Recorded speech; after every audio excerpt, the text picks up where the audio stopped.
I need some notebook paper. And we Okay, hold The Griot Podcast.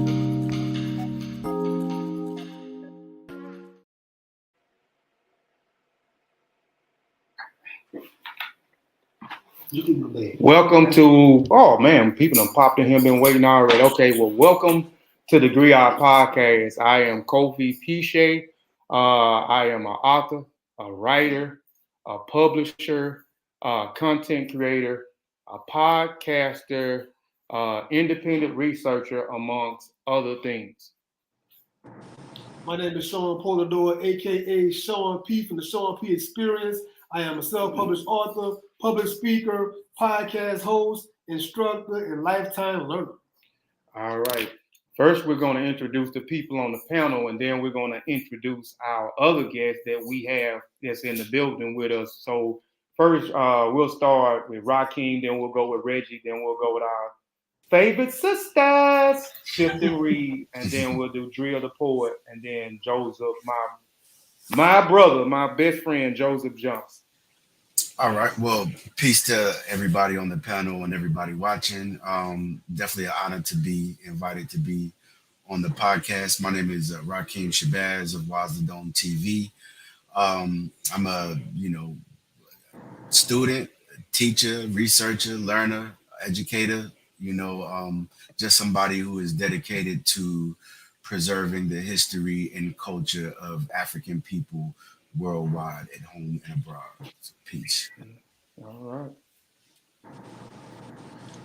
Dope. Kofi, Sean, appreciate y'all for having me on your platform. Y'all know what it is. Y'all know I'm a fan of y'all and y'all work. I'm Reggie Bailey, executive producer of Books of Pop Culture, creator of 10 Books, 10 Decades, reader, writer, moderator, whole 9 yards. Just thank you for being here, or for allowing me to be here. Yes, sir. Hello. How y'all doing? I'm Sarita. I'm Nikki. And we're just happy to be invited. We are so thankful. We love what you guys are doing. We think it is so needed. We are just readers and lovers of words. So thank you so much for having us. No problem. My sister Drill. Hi, I'm Drea, the Sunflower Poet, writer, philanthropist, author, just trying to be a good human. I'm grateful to be on the podcast, and thank y'all for having me today. For sure. My brother. Hello. My name is Joseph Johnson, and I'm a close friend of Kofi.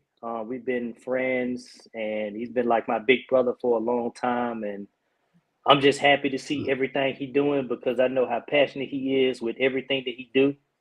And when I see him just, being able to do the things that he want to do, I'm just here to support him. And I was going to try and sneak up on him, but my mama ended up breaking her foot, so I had nobody to watch the kids. Oh, man, I'm sorry to hear that. Oh, man. No, that's all right. Bruh, if you would have snuck up on me, man, that would have made my day. I'd have done some backwards flips, but I appreciate everybody on the panel for introducing themselves. Now we got some other guests who I consider are my family now, so we'll let them introduce themselves. Let me change the position of the cameras, and we'll let them go from there. So let me see who is going to be on first, because, all right, go ahead, Keith, and then we'll do introductions, as you always say. Introductions. My name's Keith Nickerson.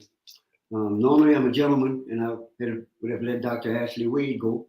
But due to Kofi running things, we're gonna do it his way. As for titles, I just say that I'm part of a legacy of storytellers. My goal, my obligation is to keep literacy alive, to keep individuals interested in reading and writing, creating, using your mind, and sharing those thoughts with the world. If you don't share them, then there's no creativity. Nobody can be you but you. All right, Yes, sir. Yes, sir. that's our Master Griot right there. That's the Master Griot right there. We all gonna get to know him a little bit later on more in the show. Let's change the position of the cameras and we'll go to my new favorite, one of my favorite sisters, because I got my two other sisters on the panel as well. So we'll introduce her and then we'll introduce Matt. Here we go. There y'all go. Showtime. What up, wonderful people? My name is Dr. Ashely Wade. It's the camera right there. How y'all doing? My name is Dr. Ashely Wade. I am a pharmacist, and a self-published author. I'm also a community volunteer, and I love people. I'm very happy and honored to be sitting around this table with these wonderful, amazing gentlemen, and I'm ready for the show. Yes. All right. Yes. What's going on, everybody? My name is Matthew Conley. I am a teacher. It's an honor to be here with everyone around me. My best friend, Dr. Ashely Wade, my two new brothers, Kofi and Sean, and my Master Griot, Mr. Chief Nickerson. Yes. So, it's an honor to be down here in the good old Lafayette, Louisiana. Hope you all have a good day on the other end. All right. Let me change the camera back, and we'll go through. Next, before the open the show up official, we're gonna get a beautiful poem from one of our beautiful sisters, Drea the Sunflower Poet. I ain't got my other time. Show us what you're working with. Hold on, So I'm gonna put the camera on you, Drea. Let me enlarge it on you. I want them to get the full experience. What up, sis? Yes. So just real quick, Dre the Sunflower Poet, and when we do these poems or any of that in our community, we like to snap, or we like to, give good energy to each other. So I need y'all out there on the panel, whatever. If you're feeling what I'm saying, by all means, please snap for me. Please give me the good energy so I can feel it. But this piece that I got is called Griot Intuition. Okay. Recently, someone said to me, intuition is like the ancestors trying to send a message. As if there's a string connected to my stomach, like the telephone game as a child, to the point where here I sit with the same feelings as a poet, as a writer, as a philanthropist, speaking about our ancestors, about the griots, about those who gifted me with the creativity inside of me, trying to earn my place like those storytellers in West Africa, spitting the history like laying the foundation for family foundations and generational houses that griots built. As we sit here, celebrating the kings and the queens of the Griots Podcast, immortalizing the story of the modern day griots and griottes, doing work to make the ancestors proud.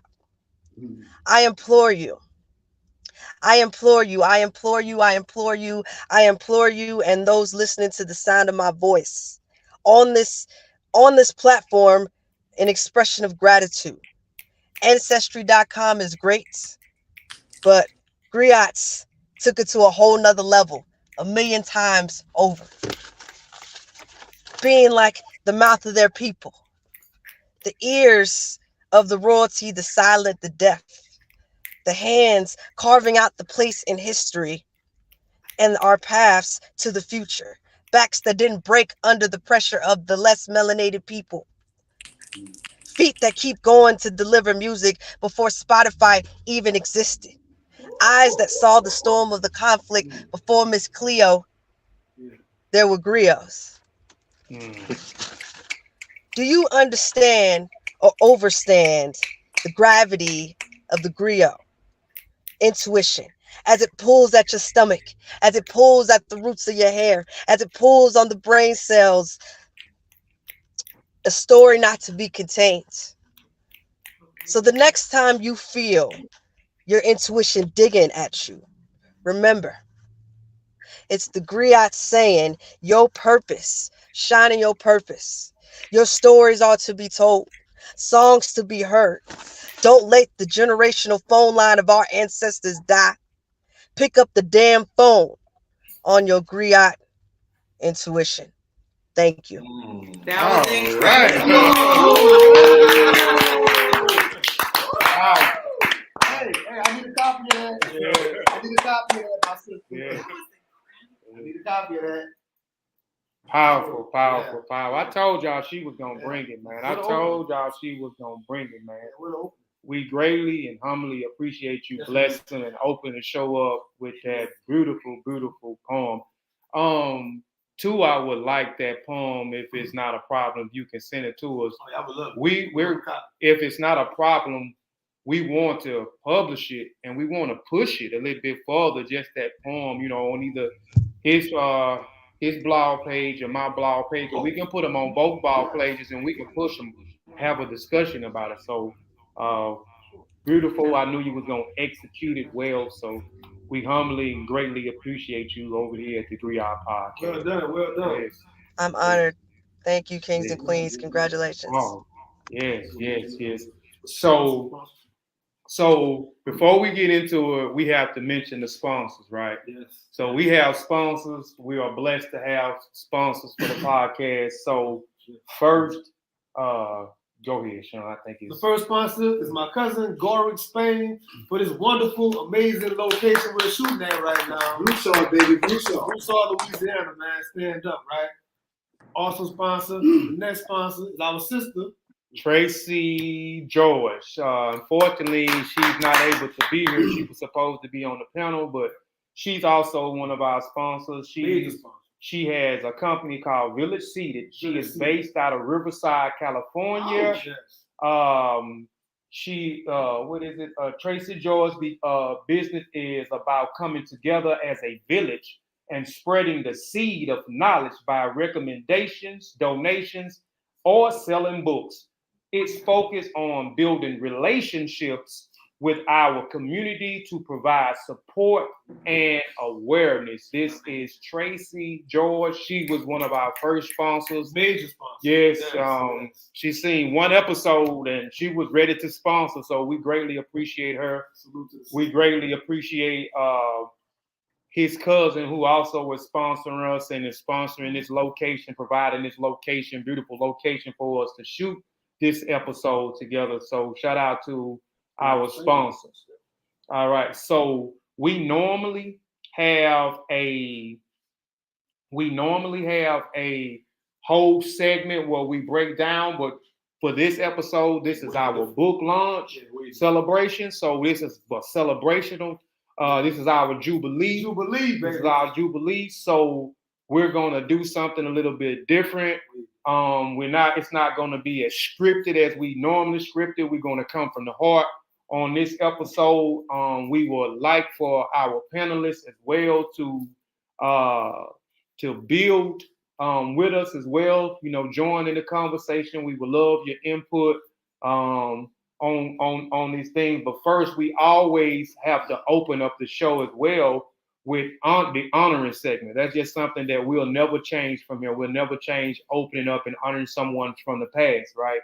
So my first person I'm going to honor is Paul Laurence Dunbar. Paul Laurence Dunbar was an African-American poet and author born in June 27, 1827. His parents had been slaves during the American Civil Rights, but had been freed by the time of his birth. Dunbar was born in Ohio, and his parents separated shortly after his birth. Dunbar began writing poetry as early as 6 years of age. He was an avid poet and started publicly reciting his poetry at the age of 9. His mother assisted him in his schoolwork, and he learned to read and write solely to aid her son's education. She often read the Bible to him to hope that he would eventually become a minister. Dunbar was an African-American student at his high school. He was well likely and a popular student, and he was the head of his school, literary society editor of the school newspaper, and a member of a debate club. Nice. In 1881, at the age of 16, Dunbar published 2 poems titled Our Montreal Soldiers and On the River in the Dayton, based on a newspaper called The Herald. 2 years later, he wrote and edited his first edition of a weekly American paper called The Tatler. It was printed of his high school classmate Wilbur and Orville Wright. I'm not going to read the rest of it, but Paul Dunbar was a major poet, but he was also a part of the American Negro Academy, which was the African Academy at one time. These were some predominant men coming out of slavery. They created this institution, right? They created this institution of poets, business owners, writers, authors, and other educators to go into the community and help out in the community. So the American Negro Academy was a vital part in the early 19th century. So go look up. You had him as one of the founders. You had Alice Cromwell, who was also a founding father. Carter G. Wilson was also a part of it. W.E.B. Du Bois was also a part of the American Negro Academy. So go look up the American Negro Academy. There are tons of scholars and musicians and poets that was a part of this academy. So that is my section of honoring, and we're extending honor and praises to Paul Dunbar. And real quick, just to say it, they had a brand new book came out about him like maybe 2 years ago now at this point. It's a brand new joint on Paul Dunbar. Yes. Next for my honoring segment, because we're here in Louisiana, I'm honoring a sister named Emma Wayfield Paulette. She was born in 1868 here in Louisiana. She died in 1946. She was known for being an American physician, right? She was one of the first African-American women to graduate medical schools here in the state of Louisiana. Yeah. She graduated from Flint Medical College in 1879, becoming the first Black woman to graduate medical school in Louisiana. She earned a license from the Louisiana State Board in the same year. Later, she became the first African-American woman in the state to work as a physician, when she opened her own medical practice in New Orleans. This is in 1898. In 1900, she moved to San Francisco, where she was married to Joseph Oscar Paulette. She was licensed to practice medicine in California in 1901, where she remained in California the rest of her life, dying there in 1946. There is a play about her life called The Forgotten Healer by Ed Verdon, who is from where I'm from, Franklin, Louisiana, performed in 2018, right? So that's our historical spotlight. All right. So now we're going to break into where we want to build, we want to have a discussion. This platform is based on educating, right? So we have tons of information that we always bring on this podcast. We always want to bring awareness on this podcast. So we're going to talk about the importance of writing, the importance of reading, and possibly break down the body of the book, because we also want to encourage people that look like us to write. It is important for us to write and tell our story from our own perspective. I don't care how tired y'all of me telling y'all this, but it is very important and it is very, very vital and crucial in this day and age that we tell our story from our own perspective and from our own worldview. There are book bans and censorship of information going around from state to state. So it's very important to encourage us to continue to push forward in encouraging each other to read, not only to read, but also to write and publish and tell our stories, right? Because in the next generation, they will know nothing about the major contributions that our ancestors fought for, our ancestors established, our ancestors created. So we want to talk about this issue real quick. So let's talk about the importance of let's talk about the importance of reading first. Let's talk about the importance of reading. So I'll let you start it off. And everybody in the panel, we would like to. Well, let's start with the panel. Let's go with brother Reggie. What are your thoughts, man, on the importance of reading? Also, those in the chat, peace. We got a lot of people in the chat. Peace to everyone in the chat. You also can be a part of this conversation. If you have anything or any questions, just put it in the chat. I'm going to start looking at the chat, and I'll put it up on the screen, and we'll answer the call. Yeah, so I'll speak on why it's important for me, and hopefully I'll trust that other people can relate to that. So before I started reading books for fun or recreation in 2015, I feel like I could talk about a few things. I could talk about probably sneakers at the time because I was big on sneakers. I could talk about music. I could talk about sports. Whatever woman I'm into at the time. Right. I had a limited set when I came on the stage to talk. Right. But because of books some I've learned about my history. I've learned about technology and what some people speculate the future will look like.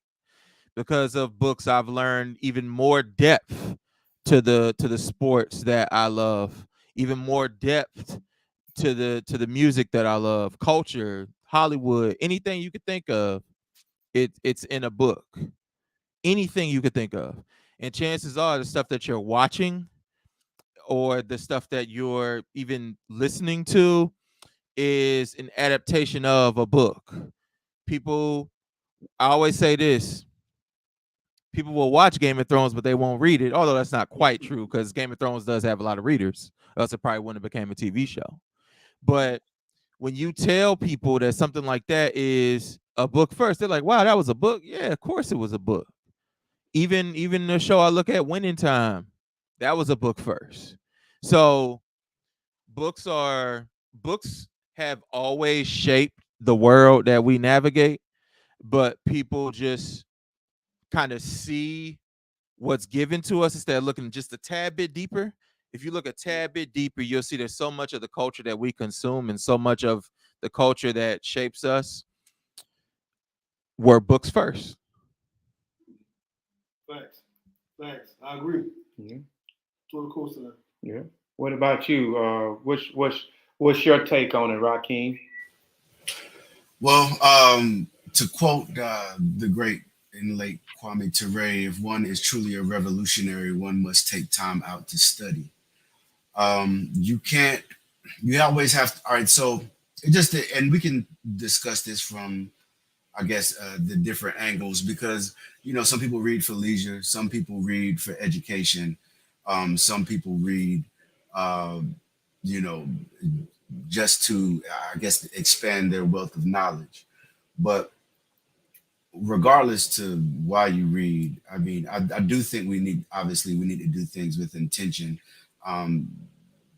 which is why I read the type of books that I read. Even the books that are fiction are adding on to my cultural palette when it comes to who we are as African people. But with that said, I mean, it's always important to study. It's always important to read. It's always important to books are like worlds, man. Our ancestors speak through us through these books. That if I wanted to read an autobiography of a great man or woman in history, and they're obviously no longer here to be able to verbally communicate with, and you read that autobiography, it's kind of like you have a chance to see what's in their mind, see what's in their head, see what their thoughts were whenever they put in that great work that they did. Also, there's an attack on our psyches and our attention spans, especially here in America, through our smartphones, through our streaming apps, through our all of the apps that we have, that our laptops are all the, just through technology, period. Our Fitbit watches, everything, right?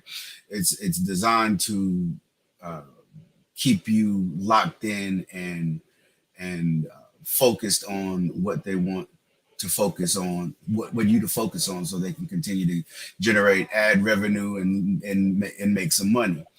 There was a time when people were able and more comfortable, sitting alone, reading a book, studying, writing, doing things creatively to,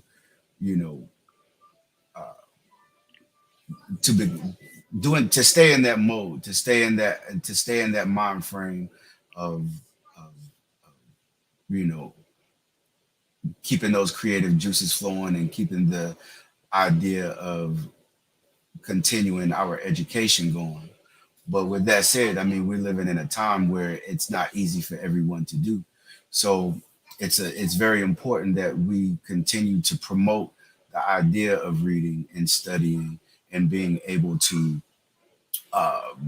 learn. You can learn anything through a book, man. I mean, whether it's, I'm in tech, and I didn't go to school for it. I just started reading books on technology and IT, and that has allowed me to gain a career to be able to feed my family. I mean, there's nothing that you can't learn from picking up a book. But when it comes to us and African people, and why we need to study our history and study the people that came before us, study our current situation, and study as much as we can about who we are and our origin in the world, is simply that. If you don't know who you are, they're able to tell you what they think of you, and you'll internalize that because you don't have enough information to combat that, right? This is how they play with our subconscious. They bombard us with images of negativity of what it means to be a Black man or a Black woman. And the way you can combat that, the easiest way to combat that, is to continue to read about your greatness, continue to read about what has been done to you, continue to read about ideas and theories on what we need to do to overcome this situation, and continue to study yourself, continue to study all things Black culturally, right? And then, you know what I'm saying, that'll definitely get us on a different mind frame, and we'll be able to navigate this world a whole lot easier. For sure. I definitely totally agree with you. I'm gonna expound on that a little bit later. My brother Joseph, what are your thoughts on the importance of reading?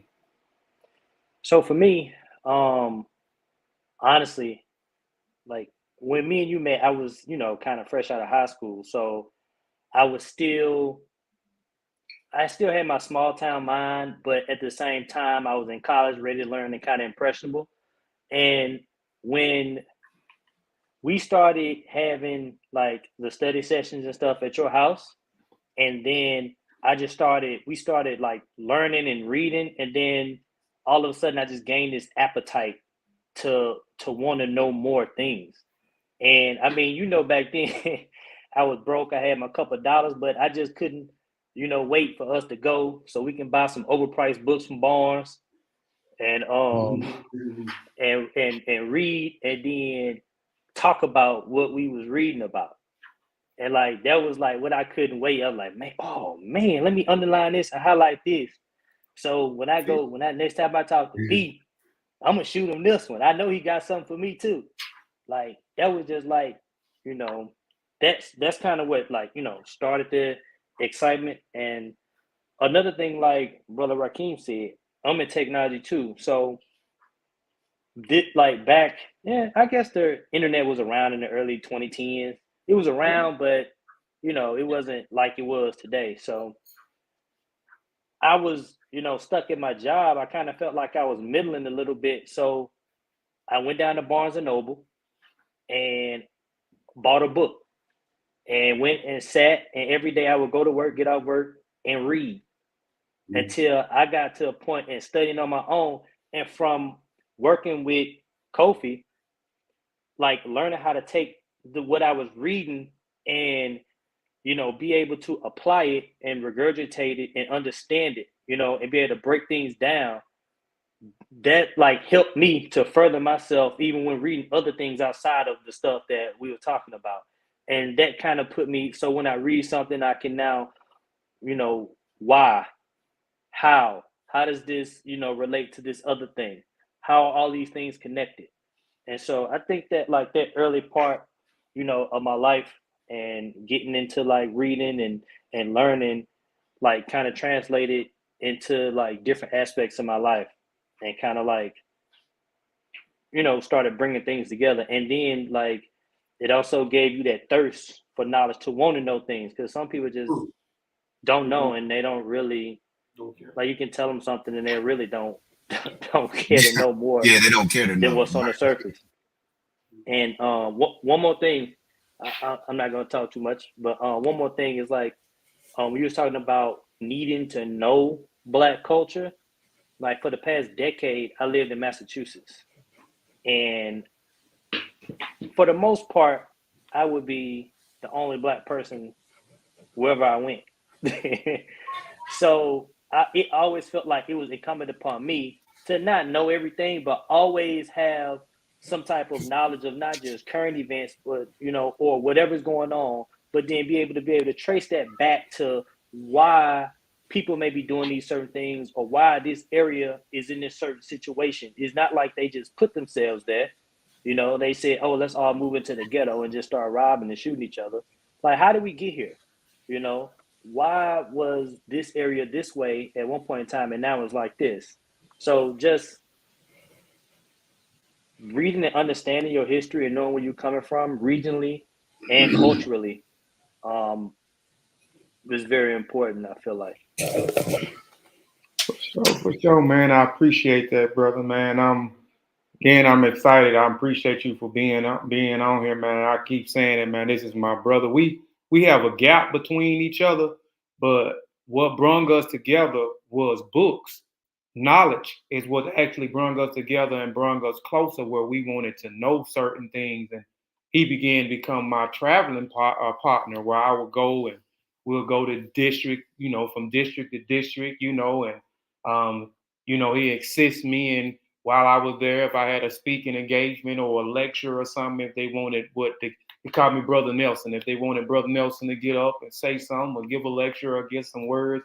So this was my traveling buddy and this was my study buddy, man. So books brought me and him closer together. There are a lot of people who are saying right now that you can't get anything out of a book. You know, reading. You know, what are you going to get out of reading a book? So reading right now in our community is very, very unpopular. So it's our duties, you know, as Griot, you know, everybody's on this panel right now, and the people that surrounded me right now are Griots and Griottes. If you don't know what a Griot and a Griotte is, you know, we're going to talk a little bit about that in a few minutes. We're going to let our other panelists speak. If Sean, you got what's your thoughts, and then we'll go to Wade, Dr. Wade, Brother Matt, and our Master Griot. Hey, Brother Kofi. Mm-hmm. I just want to say one thing to it that I meant to say before, and it will only take a minute. Everybody, and this is as much as we can. I know we go to Barnes and Noble, and I know we order from Amazon often, but as much as we can, support your local Black bookstores. Even whenever you go out of town, find a local Black bookstore there, make a purchase. The local Black bookstore in Durham, North Carolina is what I used to go to as a teenager. That changed the trajectory of my entire life because I was able to go see nothing but Black books and nothing but Black people reading. So it's definitely important to keep these places open. Shout out to the No Bookstore. It used to be in Durham, North Carolina. Shout out to Sankofa in DC. Shout out to Pan-African Connection in Dallas, Texas. Peace. Oh man, yeah, we definitely need more of that. I think that would change the trajectory. Yeah, that definitely would change the trajectory. Our youth see more images of Black men and Black women are reading, you know what I'm saying? So we need to create more facilities because there's not a lot Black-owned bookstores out there anymore. So, I think that's something that we may need to do is create some type of facility, some brick and mortars in our communities where our youth are able to see that and think that it's cool to read and it's cool to write, man. So yeah, what about you, Sean and Will? I mean, the great thing about this whole entire panel today is I think we can all say that reading changed the whole trajectory of our lives, man. And so my story in that regard is no different. I was a whole entire different being before I started reading books and deciding to pick the pen up to write myself. And like Reggie said, it changed every part of my life. I mean, my relationships, my business, my job endeavors, where I decide to go, where I don't go. Like all of my life choices changed due to me reading.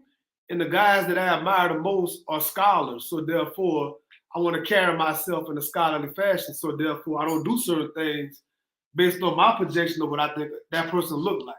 And that's all I do to reading. All right. We're going to go. Let's change the camera. We're going to get our other, we might well say these are our co-hosts today. We have co-hosts.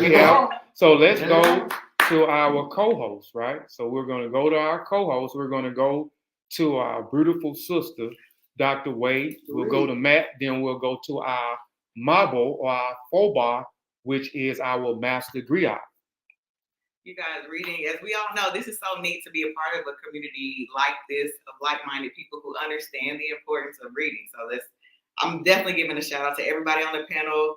Glad to be with these guys because we connected via reading. So that's what makes reading get into your blood. It makes it get into your psyche so deep that you can connect with people from all over the world. So that reading is powerful there. Do want to give a special shout out to Pan African Connection Dallas. For being that place. Somebody mentioned that store on the panel, but it is really a hub. It's a resource center. Of course, there are Black books, there are Black statues, Black art, beautiful thing. And reading can really transcend a lot of the issues that are plaguing the world right now, and in the past. Reading can really take you to a different place. Someone mentioned a different world. It can really help with mental health. You know what I'm saying? Especially for me. If I don't read, I may not be well. I may need to read a couple of pages so I can get my mind and my spirit back in order. So, reading is about challenging your psychology, challenging your understanding. It really challenges you as an individual, especially if you are interested in character building. As you read, you really don't have a choice but to build your character because you're gaining knowledge. So it's kind of like a hand in hand or the puzzle piece when it comes to your personal growth. So, and it helps define me as a person because right now, that's who I am. I'm a reader. I'm a thinker. Kofi asked me the other day, and reading feeds that for me. So I appreciate that I've always been a reader, but now I read with more intention, more purpose. And I also like to make reading cool, cool and dope. And, people love to thank you, shout out to all the people that follow our platforms because I hope that the inspiration to read, to gain knowledge goes forward forever, and it will go forward forever. Peace to the ancestors. All right, Matt, before you speak, we didn't forget anybody questions. We moving along. We're going to come back and answer people questions accordingly. We trying to stick to a timeline. So we're going to, stick to the time. We're going to stick to the time. We're going to come back as time permit. We're going to answer people questions. We hadn't missed anybody's question. So I'm just posting everybody things on here, and we're going to come back on and answer the questions one at a time. So, all right, Brother Matt, we got our good brother, the Griot, the historian Griot. Well, being a teacher, reading is very fundamental. If you think most of us who's probably watching this probably from my generation beforehand, but it was always called reading and comprehension. You can read all day long, but are you comprehending what you're reading? Because that's a two-step process. What I notice in class a lot is that a lot of kids they can't read, but they can do the math. So there something is going on in their brain to where they can do this, because you got to be able to read the numbers and see what's on the paper. But those are two different fields that they're not connecting, right? So reading it should be the most important thing that a kid learns before they even learn how to flip the screen on their phone. Speed. You know what I'm saying? When you go get some, you got to read anything. If they go in the refrigerator to get a snack, what's that snack name? Tell them what that name. Bring that bag of chips out and say Doritos. Show them how to spell it, sound it out, break down the syllables so they can understand that. I love to read. I've been a reader since I was probably come out the womb. I probably had a book when I came out and was reading. And they probably just looked at me, what's going on with you? So, but I remember my grandma used to drop me off at the library. My grandma had a library inside her house. I have a bookshelf that's stacked full of books that I need another bookshelf just to hold more books that I have, and I just got some more this past weekend, so I'm running out of space now. I might open my own library soon, when you come in. But my kids love to read in class. We have reading time. Mr. Conley, if they're not doing anything, Mr. Conley, can I read? I say yes to faster than them going to the restroom. So read. If you want to read. You need to have a book other than just one book.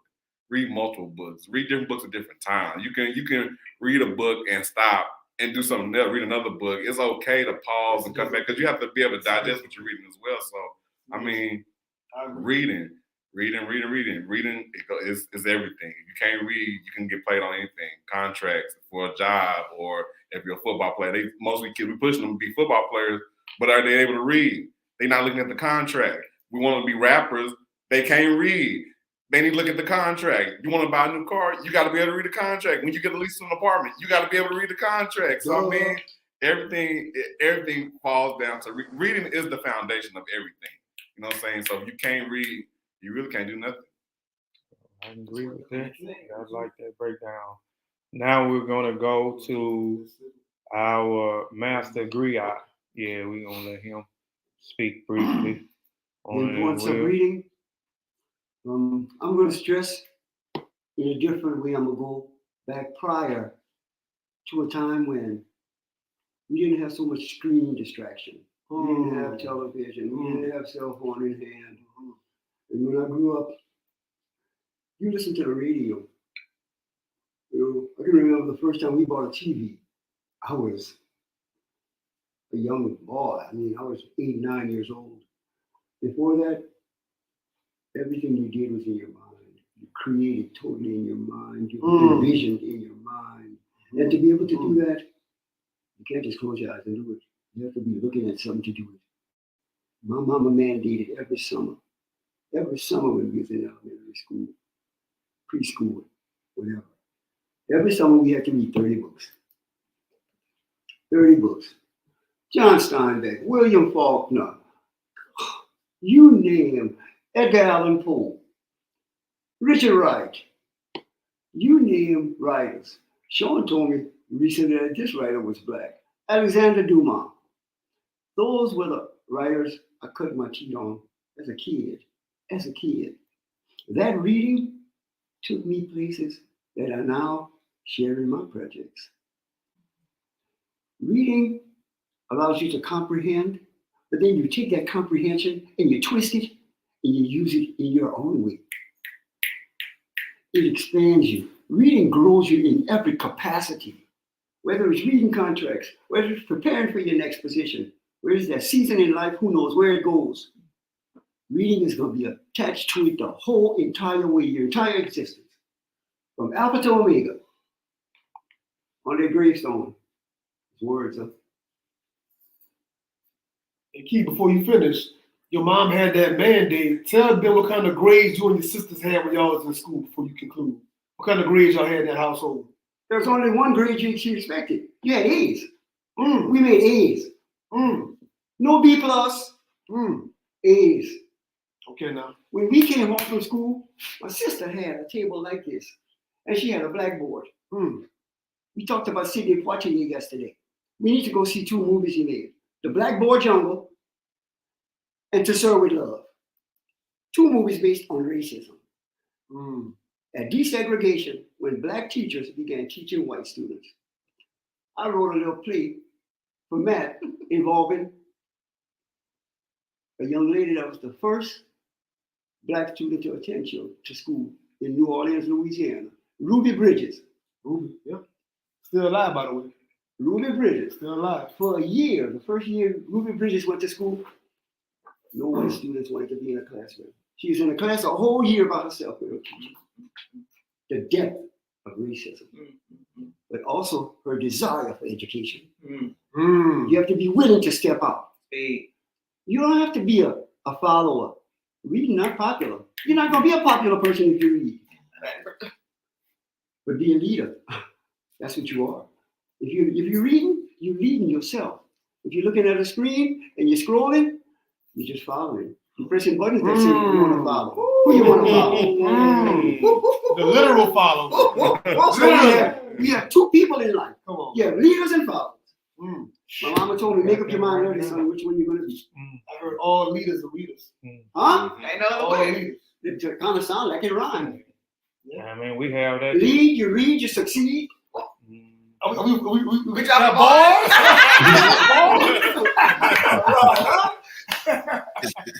That's how we do it. Bars? Yeah, man. Yeah, we gonna move. Hey, Kofi. Go ahead. Also, I don't think nobody touched on the fact that what the legacy of slavery and the fact that it was forbidden for us to read. It definitely was. Right. And there's a reason that it was forbidden for us to read, because the more you read, the more you empower yourself, the more you learn that the way you're being treated is unjust, the more you are able to compare your story to other stories that may be of African people globally that may be similar, and find inspiration in those stories. And this is why they didn't want you to read then. And this is why people like Ron DeSantis and all them don't want you to read now. Yeah. And one last thing too, please. You have to say one last thing. And as a master, an older griot, I reflect on my education and what was fed into me and the manipulation. And at 50 years old, I started learning about Black history. My whole life, I had a whitewashed education. And to be exposed to Kofi, Sean, Matt, Dr. Wade, they've opened my mind to my Blackness. We all need to realize we have a history. We truly have a proud history we should be proud of. I used to write, when I first started writing, all the authors I named were white, so my characters were white. I've learned I'm a Black writer. I blacken my work. Yes, sir. Yes, sir. All right. So hold on. Let me change the position of the camera. All right. So we was gonna go into the writing and other aspects, but I knew this reading part was gonna go pretty far, man. I mean, it's I'm appreciating all the different perspectives that coming behind us answering that question, how important it is to read. So, and everybody's in the chat, you know, they're appreciating the information that we're dropping, man. So we're going to go into the next segment of the podcast, and that is reading the inserts, because it's all today's episode is all about this right here. It's all about this right here. This is what it's about right here. Beautiful. Manifest. So we're going to talk about this book. We're going to do some inserts in this book. Read some small inserts in this book just to get y'all familiar with, you know, for those who pre-ordered and those who thinking about ordering the book, you know, just a little small gist of what this book is. I'm very proud of this piece of work. Yes. I'm very proud, you know, of the things that's in it. I'm proud of the people that was a part of it. I'm proud of Dr. Ashely Wade, who wrote the introduction for it.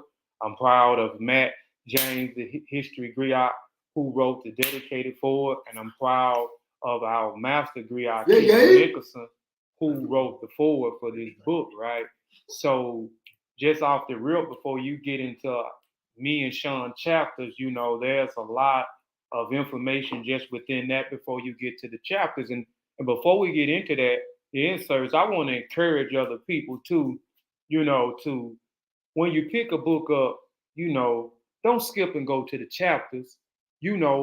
Start off, if the book has a preference, read the preference. If the book have an introduction, read the introduction. If it has a dedicated forward, read the dedicated forward. If it has a forward, read the forward in the book before you get to the chapters. I used to be that type of reader where I would skip everything and go straight to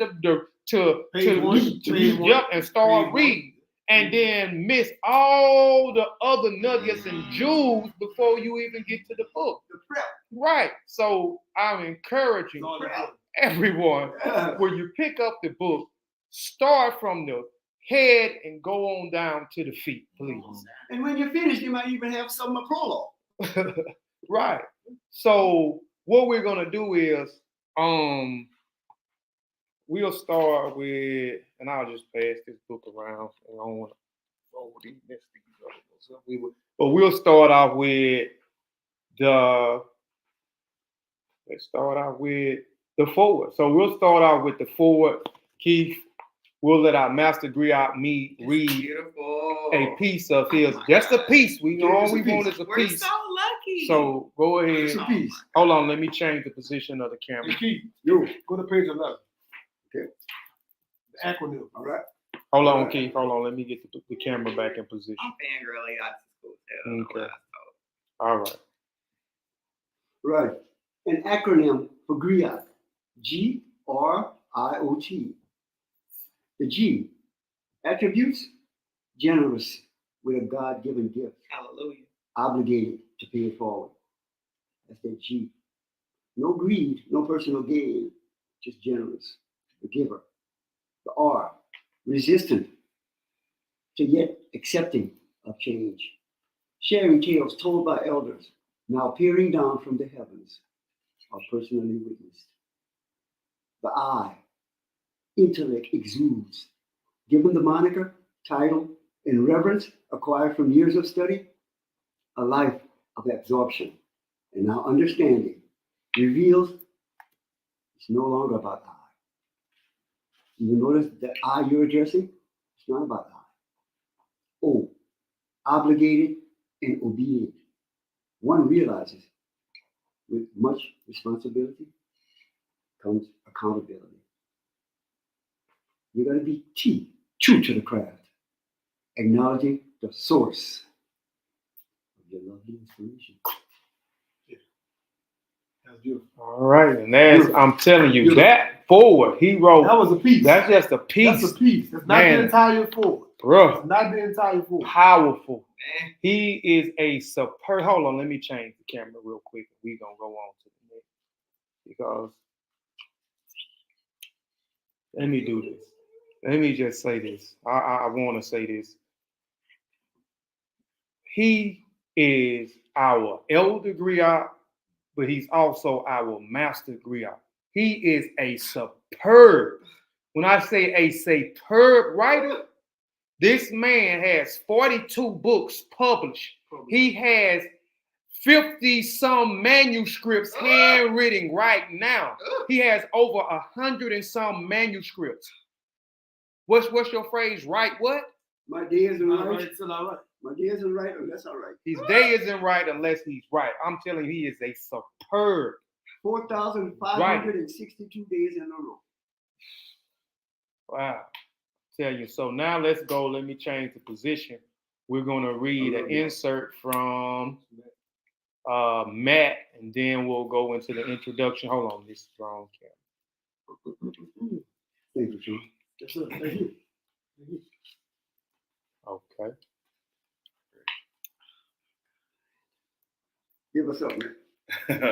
Girl, you something else, woman. I'm a bad. Yeah, man. It's amazing to be rich, y'all. This is just something about it. Hold on. Sister Juju say Kofi got an affinity for people named Sean. Right, I got two great friends named Sean. I got Seanathan, the Polidore Griot, and then I got my other brother, Inherent Sean Calfunny, man. It's something about them Seans. Like hey, not just that. Both of us are Sean P. Yep, both of them are Sean P. Sean P. Yeah. All right, it's on you, Zach. All right. This is a little small part. Being able to teach is a gift that many take for granted, and being able to comprehend is an even bigger one. I could go on, but this isn't my story to tell. I will leave with this. Honor those who cried, marched, walked, and died to keep these stories going. To those still living, listen to them, comfort them, and support them, for they currently have to carry the mantle, and his burdens aren't always light. To the ones who will come after, keep your head up, for we are preparing the way for you. Yes. Though you walk through the valley alone, you're not alone. You'll be needed when the time is right. Love, life, liberty, and life. I love. Yes. Thank you. Thank The you. L's, baby. Now let's not get it twisted. This is your first time doing a dedicated forward in your life. First time. It's your first time in your life taking on this task. You did it wonderfully, my brother. Appreciate that. And be on the lookout for future publications. By Yes. Miss Wade. It's hammer time. What you mean? Come on. I said, let him use it, sister.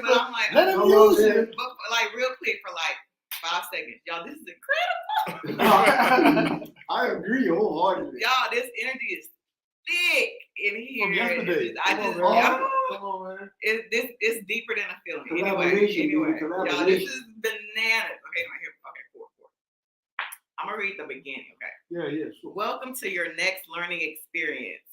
If you have this book in your hand, it means that the timing is right for this level of learning and alignment. Mm-hmm. Oftentimes, we misvalue our work personally, and as a result, we inhibit our conscious awareness of the greater that lives inside Amen. and beyond. Yes. There are 2 words that I learned to be most powerful on this journey from my master teacher, Dr. Cedric Adams, and those 2 words are allow and be. As you reflect on these words, ask yourself, am I open? Am I allowing elevation upon my life and thinking? Is what I believe is what I believe reflected in my actions? Have you explored what it means to be you? These considerations create opportunities for personal change, which activates the energy necessary to transform your potential energy into kinetic. Yes. Continue to feed into your psychology. Allow your understanding to be stretched and strengthened. Pay attention to your contributions in this life through self-discovery. Learn to embrace your gifts and realize that as you process your own personal experiences and build into your own philosophy, you are honoring the ancestors and the creators, causing activation to occur. Yes. The more we can operate in our highness, the better we are as a unit. Mm-hmm. Be inspired to step into the unit of self, and let's create the world that we want to see by being who we are supposed to be. Peace and blessings. Okay. Thank you. We said an insert. She said So you got the story already, y'all. You got the Now she on a roll. Don't stop right now. That spirit was like, do what I said. Hey, let him use it. Let him use it, sister. Yeah, so that was by our sister, Dr. Ashely Wade. You have a cousin named Marie? That's Marie? my cousin. Okay, she said, go cuz. Yeah, she said, go cuz. Sister Juju threw the 5 flames up for you in your introduction. And shout out to Dre, the Sunflower Poet. Yeah, she's in here. She's in the track. She said, Queen Ashely amazing. Dallas, Texas. Yeah. Dallas, Texas. She's in here. You could have stayed on the panel if you wanted to, Drea. If y'all missed the opening of the show, we had That was me. Drea, the Sunflower Poet, on. She opened up the podcast with a poem about the Griot. I'm telling you, powerful. Excellent. So shout out to you, Sister Drea, the Sunflower Poet. All right. So I'm gonna read something. I'm gonna follow instructions though. You're mad. I will read. I'm playing with her. I'm just being. I'm playing. I'm playing, y'all. I'm playing. But yeah. Let me go to chapter 1. First, I want to read the table of contents in the book, right? And Sean, any area Sean, California, the pre-orders went off sale on the 24th. We shipping books out on 28. We established that a long time ago that the pre-orders end on the 24th and all pre-orders will be shipped out on the 28th. We all have footage of us signing the books. If you go to Instagram, we 35 and we got more to go, y'all. So we signed them. We got footage of that. Y'all gonna see tons of footage coming down the pipeline, packaged up, so just ready to be mailed off. But yeah, let me get to the table of contents real quick. Okay, so we heard the forward, the dedicated forward, and the introduction. So chapter 1 is my chapter. It's called What is a Griot and a Griot? Chapter 2 is me and Sean chapter together, the art of storytelling. Chapter 3 is my chapter, oral messages. Chapter 4 is leaders of the new school. This is Sean's chapter. Chapter 5 is me and Sean chapter. It is the elder Griot, Keith Nickerson. We dedicated a whole chapter to our Master Griot, who's here in the building with us today. Chapter 6 is not the conclusion, but a new beginning. This is me and Sean's ending chapter in the book, man. So let me go to the not the introduction, but I'm still pumped on the introduction. But chapter 1, I don't know where I want to start from. Let me see where I want to start from. I'm going to see where I want to start. All right. I'm going to start here. I want to look at the word griot and the word griot and see where the origin of this word comes from, because there are many theories from the etymology of the word griot and griots, right? The Thomas Allen, the author of the Griot and Griots, said the word griot or griotes have African and European origin. Let's make this clear. No one has revealed enough evidence to prove this theory and other theories out there. I have heard some West Africans feel like the word can be insulting. I did a presentation 4 years ago called The Griot and the Griots on my YouTube channel, and Asarim Khan was on the panel. He called his friend from Senegal, and which is in West Africa, and we talked about what I presented, and he did not have a problem with the word griot or griot. I'm gonna stop right there. I go into what a griot and a griots is. And I wanted to talk about this part because no one talks about the griot and the griots, because Sean told me a while back here that he had people saying things about this word in griot. So I break down at every different African language. Also have a fire shirt that I'm going to show later on that we'll do a giveaway on that it's a Modern Day Griot shirt, and it has every name in West Africa, what a griot name is in their own tongue, as well as the Master Griot, right? So, but I wanted to establish the griot and the griots, and I'll go on further to talk about, because I have relationships with people in Senegal, I have a relationship with people in Gambia, I have relationship with people in Nigeria, as well as relationship with people in Ghana. So the people that I've talked to has no problem with the word griot or griots, but there are issues with some people saying it. And there's many theories. So I talk about the theories and break down the theories in the book, and I give you my assessment of there is no evidence of this word being African and European, or Europeans created the term griot or griots, right? Because there's no different than me calling him in the Pular language, right? And by the Fulani people, I would call him Mobar or Fobar.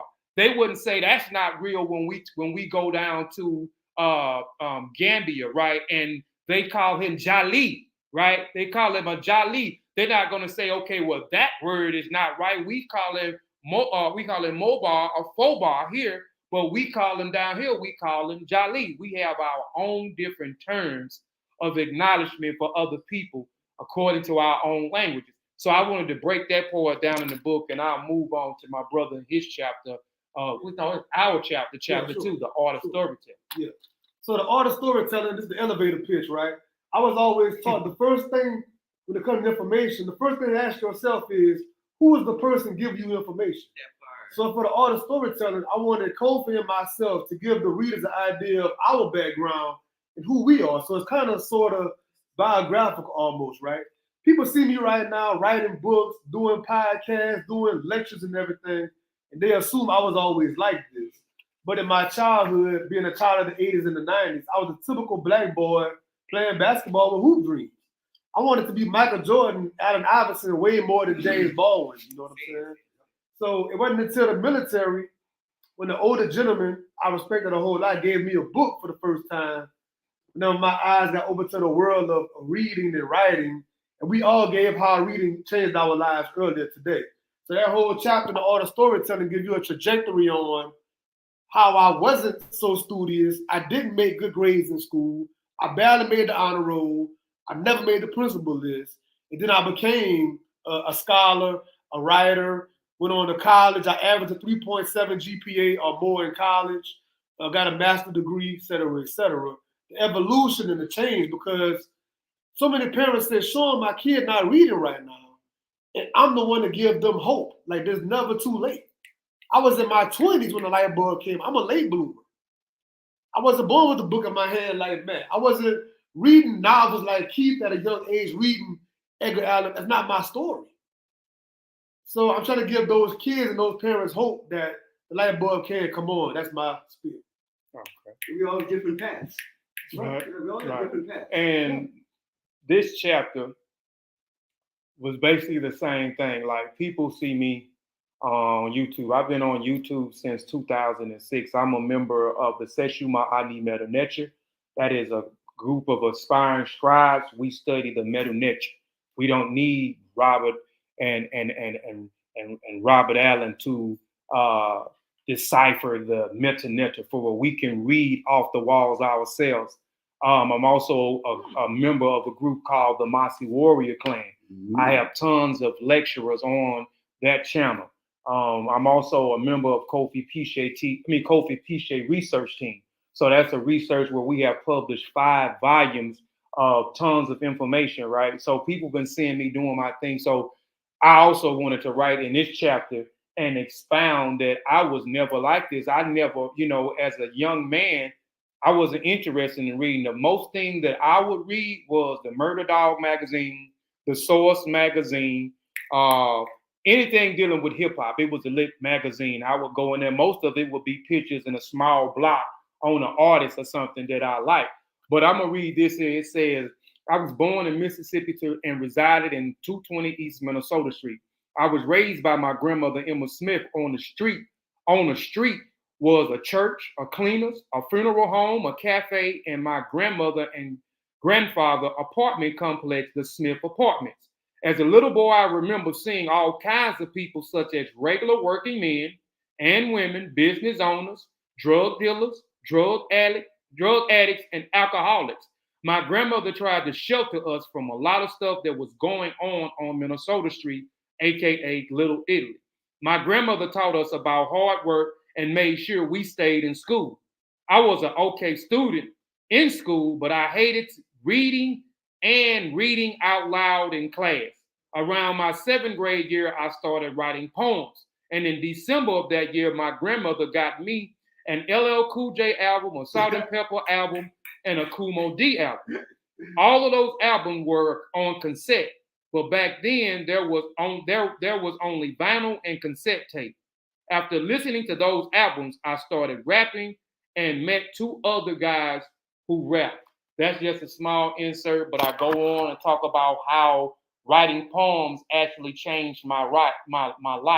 I wasn't an avid reader, but I was an avid writer. I would write poems, and poems transitioned into me writing music. So I started writing raps, started doing local shows, but that's just inserts. We go into a whole lot of stuff with the art of storytelling, the importance of the art of storytelling. So that's chapter 2. Chapter 3 is oral messages. I'm gonna read something from oral messages, right? Because oral messages are also a part of the Griots role. You know what I'm saying? Their oral tradition, oral messages, right? and I break down. I'm not going to even read the chapter out of here, but I'll just talk about in oral tradition. In our culture, it was all about oral tradition. So I always want to combat misinformation. So I wrote in that chapter about the method. So if you hear any of the guys that I associate myself with, we talk about proper research methodology. So there is a method to oral tradition. Oral tradition is not mouth to ear. And without oral tradition, there will be no writing. Oral tradition came before writing. So there is a confusion between the two, and people don't understand the methods that it takes in oral tradition, right? So it's not always mouth to ear. So I talk about the musicians because griots are also musicians. So I talk about how they're educating and displaying information through music. I talk about performance arts, right? I talk about acting, how they acted out the battles that they won to restore, to reserve and preserve their history. They're telling and educating through performance arts, right? So, and I talk about tons of other things that are transmitted through oral messages, which are certain processes and methods that people who are unstudied always talk about. Oral tradition is not valuable, and how you think that our Griots and Griottes were very vital historians. They were also historians. So there were many methods when it came to oral messages or in their oral tradition. So I talk about that. I give the similarities. I combat and smash those theories and those other things in that chapter about oral messages. That's chapter 3. Get them straight. Get them straight. Yes, sir. Chapter 4, leaders of the new school, right? So now this is the modern day griot. In chapter 4, and Kofi does a good job, this whole book, this happened quite organically. We were not in the same place like this writing this book. We had 2 different states. This your chapter, this is my chapter. I have no idea what he's writing over there, but all our chapters kind of pair together just beautifully and wonderfully, right? So he gave out a whole example of the roles of a griot early in the book. It's a long list of roles. In my Leaders of the New School chapter, I wanted to show how we're being griots right now with this technology we have. Our ancestors didn't have that, right? So I list people like Dave Chappelle, the comedian, a person like Ava DuVernay, who was a producer and director in the film world, and a person like Charlamagne the God, who was a radio personality, right? So in the Dave Chappelle piece, I speak about if you're in school cutting up, the teacher might say, stop being a class clown. And it's frowned upon, right, when you're a kid. We don't understand how brilliant comedians are in their storytelling. What it takes to go on that stage by yourself with no people behind you, no lights and tricks and cameras, and to hold a crowd for 45 minutes to an hour and walk them through a story and keep their attention, hitting those punchlines on point. It takes brilliance to do that. And whenever you hear most comedians talking in an interview setting, Dave Chappelle, Cat Williams, D.L. Hughes, I can go on and on. They are very brilliant, amazing guys, intellectually, but that's most times slept on in society. So these are our modern day griots, whether you like it or not. They deserve that role and that moniker. So I want to highlight that in that chapter. Yes, and that chapter is also very important. And the reason why I'm saying that we're pushing this modern day griot movement, right? And there are many ways. So we talk about the griot being a historian. We talk about the griot being a teacher. We talk about the griot being a writer. We talk about the griot being an advisor. We talk about the griot being a musician. We talk about the griot being a diplomatic. So we talk about griots being a warriors in the book. Yes, griots was warriors. They were thinkers. They were strategic. So they played a vital role when their group went to war against other ethnic groups, right? So we talk about a lot of things in the book, but when we get to the modern day griot, you are facilitating these roles and don't even know you're facilitating a griot role. Right. So a comedian, a lot of our comedians, we are learning politics and economics through the comedians, right? Through comedy, right? We're learning through personalities. We watch certain podcasts, we watch listen to certain radio stations, right? And they are disseminating this information to the people, right? We're looking and going to performance arts and they're telling story through their art. We're going on stage and listening, or like our beautiful sister Drea, the Sunflower Poet, did, and illustrating that beautiful poem. And she dropped all type of nuggets about the griot in her poetry. So there's different levels and roles when it comes to the griot. So we need all of those people that facilitate those roles to push our message out there. Because again, we're talking about book bans and censorship of information. So we need all modern day griots on deck. And a lot of you are modern day griots and don't even know you modern day griots. And a lot of our ancient griots today have modernized their self as well to acclimate themselves into this new generation, right? So we have to adapt and we have to modernize, right? So what's the next chapter? Keith. All right, so we wrote a whole chapter about this man that's sitting across from us, right? We wrote a whole chapter, and this chapter is called The Elder Griot, Keith Nickerson. I'm not going to read anything from him, but I advise y'all to get and read the chapter. But chapter 5, I started, it's me in this chapter. So I look at everything from an African perspective and from an African worldview. That's just me. You don't have, I advise you to, because you have a better perspective of who you are. You know what I'm saying? And it will inspire you. It will encourage you, because we've been taught that we didn't contribute nothing to this world when we go into the school system. They teach you nothing about who we are and the major contributions that we made, our ancestors made, right? So an elder in African culture and African traditions is, you are older than me does not make you an elder. No. So we always respecting individuals who are older than us. But in African culture, they are elders if they're not revered. So I break down and I talk about the rites of passages. That's something that I'm working on right now with my Ubuntu youth program, as bringing these rites of passages, but modernizing these rites of passages. So I break down these rites of passage. You can't even be an elder if you hadn't went through the adult rite, right? You can't be an ancestor if you hadn't been an elder, right?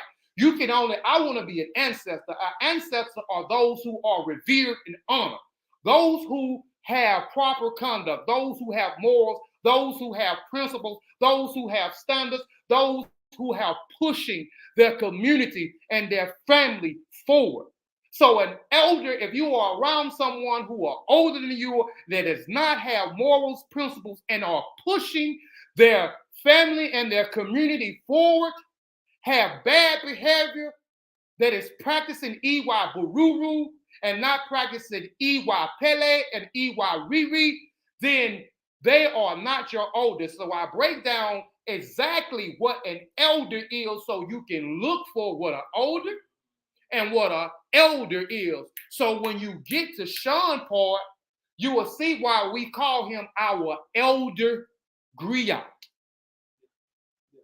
And I'm gonna just say on that chapter right there, ever since I met Keith about 6 years ago, give or take, night and day, day and night, whenever I call this man on the phone, he either writing something, just finished writing something, or about to write something. Every time I call this man, it's like, bro, Sean, let me tell you what I wrote last night. I would drive for hours, and he on the phone the whole time like an audio book, reading to me what he's about to write, and then making these books. So for so long in my life as a writer, he's the main person I would go to get inspiration for writing, character development, world building, how to make scenes, how to incorporate music and poetry. He does so many different aspects in his writing. He was the main person that I used to really help me out of my path. So he's definitely my elder for sure. Man, I'm telling you, that's a powerful chapter. But I want to allow our mobile Fobar to speak, which is our Master Griot. I want him, because he read the chapter, so we want to get in real time, and y'all also going to get in real time how he felt about reading an entire chapter that is dedicated to him. Let me change the position of the camera. Hold on, let me change it, and you can go in, do what you want to do. All right. There you go, Keith. I apologize for about what's about to transpire. But as a writer, I always just wanted to write and just show the world my gift. But then to read how others revere me and hold me in such esteem, I don't feel worthy sometimes. As a black writer, a black man, an older black man, all my life, I've been downplayed and made to seem unworthy. And then to hear people say, Keith, you have a talent. We appreciate you. And you're gifted. Instead of you're a zigaboo, or you're a tar baby, or you're a buckwheat. I like to hear uplifting things, positive things. And for the first time in my life, I have a support group of my own people, my own black people that believe in me. That's on the same path with me. In Griots, Louisiana, where we at right now, my hometown, there's another one. Y'all came into my town and brought 4 new mindsets that didn't exist before. And I pray they linger. I pray they affect others. It's infectious what y'all doing. It's infectious what we have to do. And it's a positive infection. It's not no COVID. It's literacy. We injecting literacy. That's right. Let it become contagious. Yeah. Let it overtake the world. Let us start having not to wear no mask, but have some pen and paper. Let that overtake everything. Let us start reading again. Let us start communicating as human beings, talking, sharing. That's what life is about. I'm honored just to be in your company at the twilight of my life. It's the best time of my life. Yes, sir. I thank God for y'all. Yes, sir. Yes, sir. I thank God for the audience. I thank God for people that are still interested in reading. It's a lost art. Let's revive it. Let's rejuvenate it. Let's bring it back. We can, can't we? Yes, we can. Yes, we can. And we That's will. right. That's right. We can. Let's do it. That's my word. All right, man. That's words from our Master Griot, man. I was trying, man. I man was trying to make me start crying. Lord, I'm telling you. But again, it's I'll say it's an honor and a pleasure. I said it yesterday, and I'll say it again where everybody here. It's an honor and a pleasure to be in your presence, man. I thought I'd die. I swear, unknown. Nobody even care about reading no more. It's just nice to know that you're Mm-hmm. Yes, sir. Yeah. Yes, sir. Yeah. Chapter 6. And I'm sorry. I've done the whole vibe. No. That was transparency. No. That was Yeah. transparency. No, this is a safe space. Yeah. That's a new phrase, Keith. This is a safe space. And I feel safe. I can be myself. We're gonna express ourselves, man. Chapter 6, not the conclusion, but the beginning. So this is another part of the book's process. Making the actual chapter titles, if you're an author or not, making the chapter titles are important. And we played with these chapter titles for a while, coming up with this table of contents. But I wanted it to be not the conclusion, but the beginning, because the book is meant to inspire anybody reading this to be the next Griot. Pay it forward. This is not just put the book down, or that was cool with Sean said, put on the shelf. It's meant for you to go and do something. So whenever I write something, I love to ask questions to make a person get their mind going, right? So let me ask the audience when I wrote the book. I said, put your phone down for a moment and just think. When was the last time I felt exhilarated? What was the last place I visited that made me feel like, man, this place is the best place in the world? Who was the person I could think about and feel motivated or inspired by their presence? And some of these questions, it might prompt you to get some creativity. And then with that new spark, you go straight into doing your own form of being a griot, whether that be painting, art, dancing, poetry, music, whatever your art form going to be. These questions get you sparking to get your creativity going. Things that make you go. All right, so I'll read my part in here, man.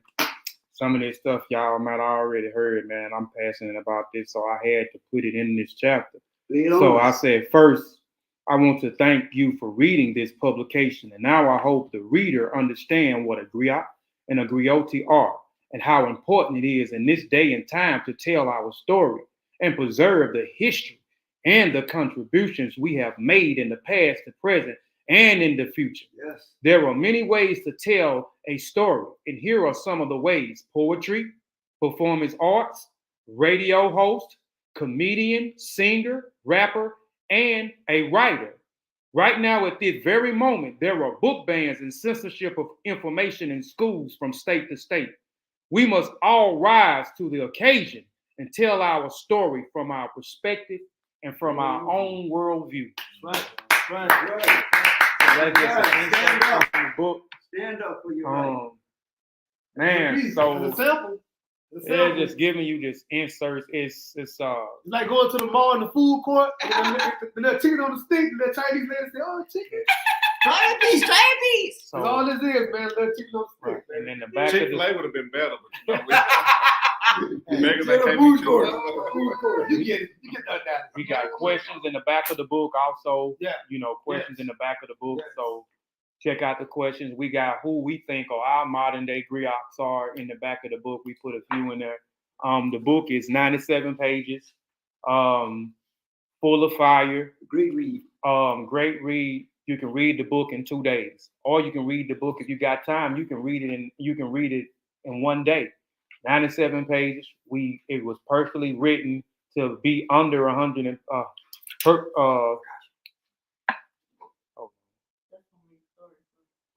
okay, yeah, that's good. It was purposely written to be under 100 and some pages. And this is the smallest book I ever written, but this won't be the last one for me, because I understand that everybody we in the microwave age. Everybody wants things instant. It's honestly. Nobody is so our attention spans are so low right now. So we're trying to again adapt. And this is for up and coming authors or those who have already published books. I'm urging you, if you want people to read your publications, you're going to have to take out a bunch of pages. Our ancestors and those who are publishing book now that are writing 200-300, I'm talking to myself too, because my books are 200-300. Even the Master Griot, you have a book that 800 pages. He has a book, and I wish I had anybody. He got one of the book in here. Okay. These are some of the Master Griot books. And I'm going to go live, and I got some books, and we're going to be talking about, we finna get, all that free stuff is over with. All of it's over with. It's over with. So we're going to have to support, we got to start supporting each other. But this Master Griot, this is one of his publications right here. One of his publications of 42. Here is another one of his publications. Here is another one of his publications, right? So we're going to have to support him. But I'll talk some more about that tomorrow. But my thing is, we have to adapt with the time. So if we try to reach the youth and even those, because we even adults have short attention spans. And we have to write and formulate our books in a way where they're not too big. And we have to have some information in there because, again, it was mentioned about, are you comprehending what you're reading? So now we got to start putting modules in the book so they can understand. So, okay, I read this, now it's questions in the book. Okay, I didn't quite get that. Now they can revert back to the chapter and read it till they get a grasp and an understanding of the book. So it is a new approach. And I'm telling you, authors, there is a new approach. So we have to modernize with the times, right? And we have to push things forward with the new generation. That's why the book is called The Modern Day Griot and Griottes, which we can't leave out the new generation. because we are trying to inspire the new generation, but we can't get there with the old methods. We can't. So we have to modernize with the time. That's right. Right. Right. So that is that portion. We're going to go into the giveaways. And So- one little interjection. When you say you have to modernize and change with the times, before I met Sean, I was doing no marketing. All I was doing was writing. And he asked me, why you write so much? You don't want the world to know about you? You don't want people to read your stuff? And I didn't care about that. And he made me, like you said, you have to change your mindset. I was writing for me. Now I write for the masses. You helped me realize I have the gift. I have to get it out there. You have to believe in self. So important. Yes, sir. So now we're going to go to, hold on, I'm trying to share the show with somebody else. Hold on, let me change the position of the camera. This has been one incredible afternoon.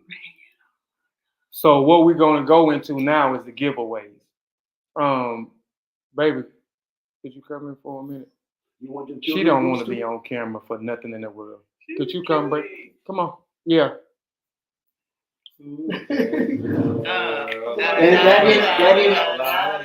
is that girl. Making our debut. You lucky I ain't got the other camera position that way. I should have come to the corner like that. He said, "Oh no, Keith." So, this is just me. When children books. yeah. Okay, yeah. We gonna go through all that. I get flack about this a lot. I get flack about giving stuff away.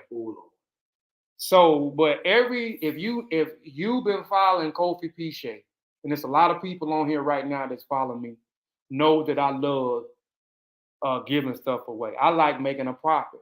I make a profit. Speak on it. I make a profit, but I also like to give back, right? Amen. I like to give back. Good. So we did a box. We did 3 boxes. We're gonna do 2. We're doing 2 more. We did 3 boxes. 2 we gave away full of nice items, right? Yes. So we wanted to do something for the people that did the pre-order, because y'all finna continue to see this book, because we understand marketing strategies. We understand how to promote. The pre-sales were only one part of the marketing and the promoting of the book. So we far from being done. Right. You far from seeing us. We on a bunch of people platforms that's coming up that I'm grateful that these people are allowing us to come on that platform. But we're gonna do 5. We're gonna pull 5 names of those who pre-ordered the book, and after that, we're gonna do another one drawing. We're gonna put all the names back in there again. We're gonna do another one where we're gonna do a customized box. So the customized box, I don't know, a lot of people on here, if you're on Instagram, go follow Sip and Read, go follow Immediately. To Each Her Own, right? Which is one of the sponsors, Village Seated, which is a sponsor for the Griots Podcast. Amazing box. So we send them customized boxes, and those customized boxes was customized. It was customized with their name, some things that they may like to indulge or do on it. If they had a business, we had their business name also incorporated on the box. And we had tons of goodies along with the publication inside of the box, right? So we're going to do another box with those who pre-order, a big box customized, but we also, with those in the chat, we don't want to leave the people out in the chat. So we're going to do some giveaways as well in the chat. I don't know how we're going to regulate how it is, because there's been some great feedback in the chat. One person in particular, I'm going to address you once we get up off here. But there's been some great feedback.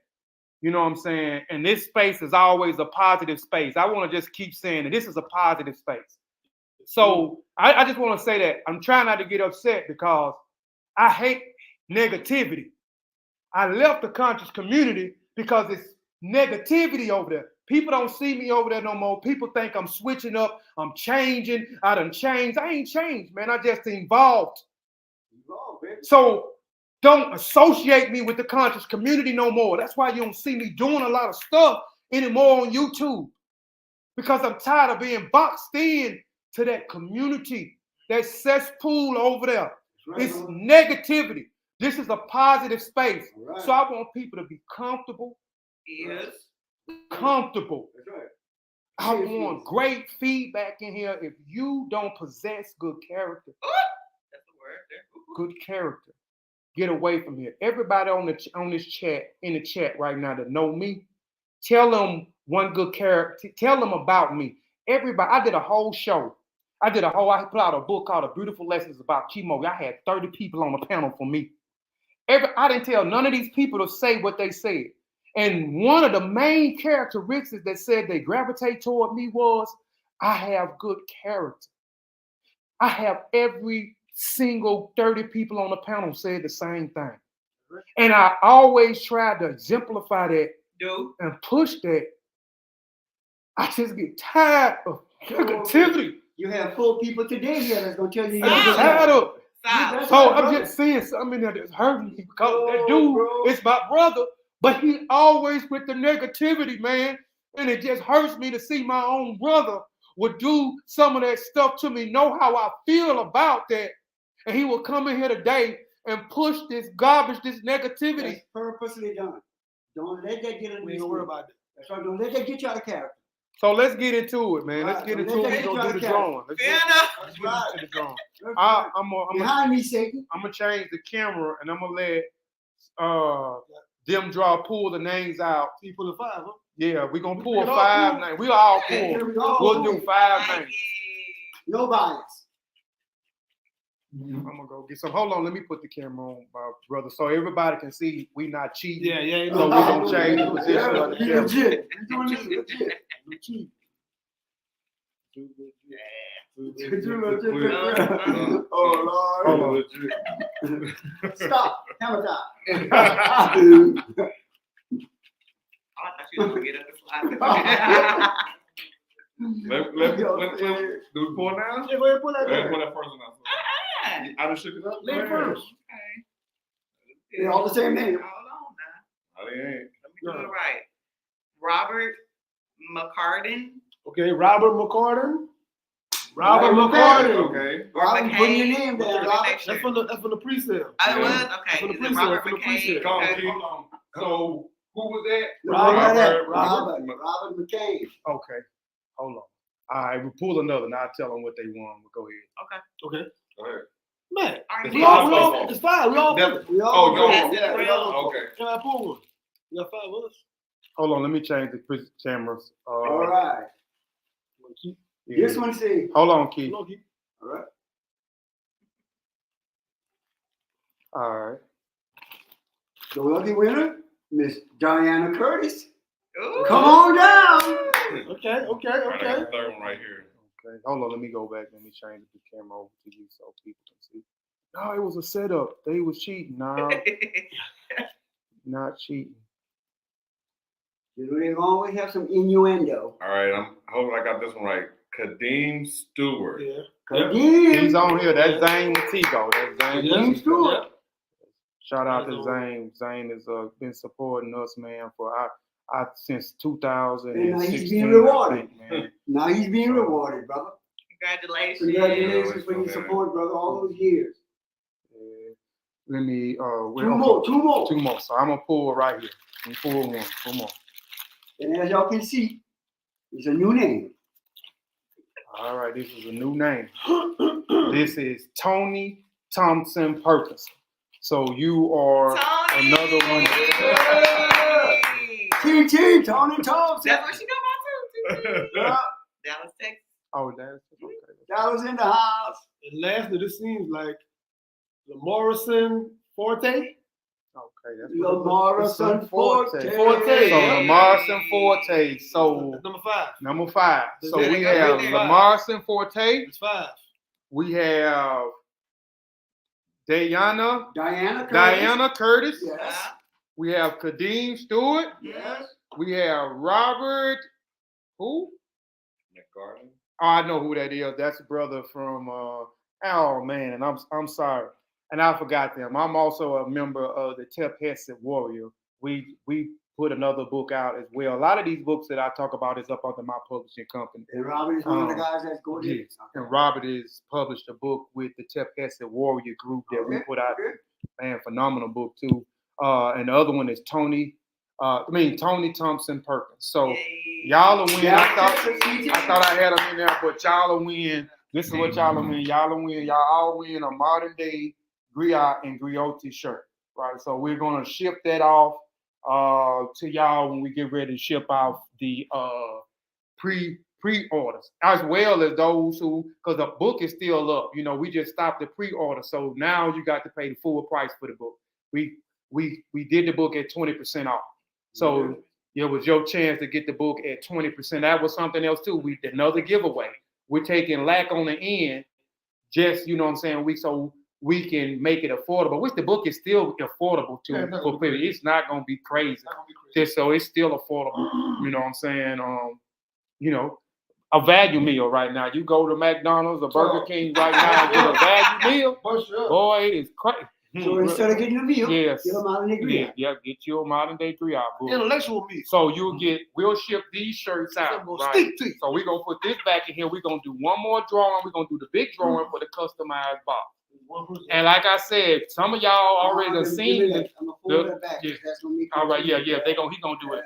Some of y'all already seen the 2 customized boxes that we did. I mean, when I tell you them boxes came out wonderful, and this customized box is gonna have $200 worth of items in there, as well as the publication of the book in there as well. And a couple of your keto size. Oh, right. And we're gonna have not only that publication, we're gonna have, this makes me think of Kwanzaa. And the reason why I said this is what makes me think of Kwanzaa, because not only $200 worth of gifts in the box, as well as the publication, you're gonna have other publications in there of other self-published authors, right? So we're gonna have our Master Griot has some children books. So that box is gonna have some children books. It's gonna What's Your Kick? His one of his books. It's gonna have my recent publication, Africa's Hair Before, During, and After Slavery. And I appreciate it because it's still selling. You sleeping on it, but it's been selling. My brother Wiser on TV has the publication. He actually interviewed me on his platform about the book. And I appreciate people still buying the book. That will be off in there. You want to start first? Our sister Mary, what's Mary's name? Mary Kinley. Yep. Mary Kinley. She's a self-published author. Her book will also be as well. Dr. Ashely book will also be in there. What's the name of your book again? It's a journey, a holistic journal for discovering self. Mm-hmm. Beautiful project. Right. So let me change the camera. All right. This one is for the big box. This is for your own customized How box many with people in the 200. big box? Just one. Just one. Let Nana pull this one. No pressure on me now. Let Nana pull this one. Let Nana pull this one. Y'all want to? All right, you ready? Baby, hold on. Yeah, Baby, you don't want to pull the man. Come on, man. Come on. Yeah. Hey, y'all want my wife to pull it? Yeah, man, Come on right here. You're the designer of this project. Come on this side. All right, come on, director. Well, she come over here. Hold on. Let me bring her. That's right. Yeah, because I can't see. Yeah, Hold on, wait a minute. He might have could. Let me see. Hold on. Let me take this off here. Go back around there. Go back around there. Right there. Yeah, right He there. can't see you. No. He can come on around here, baby. We want you to I don't show my wife a whole lot. Like I said, I've been on here for a long time doing what I'm doing, but only a few people. Hold on, let me change my camera.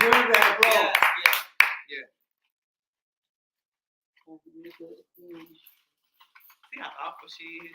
She's tripping. Thank you, Nanya. Come on around here. They can't see you, baby.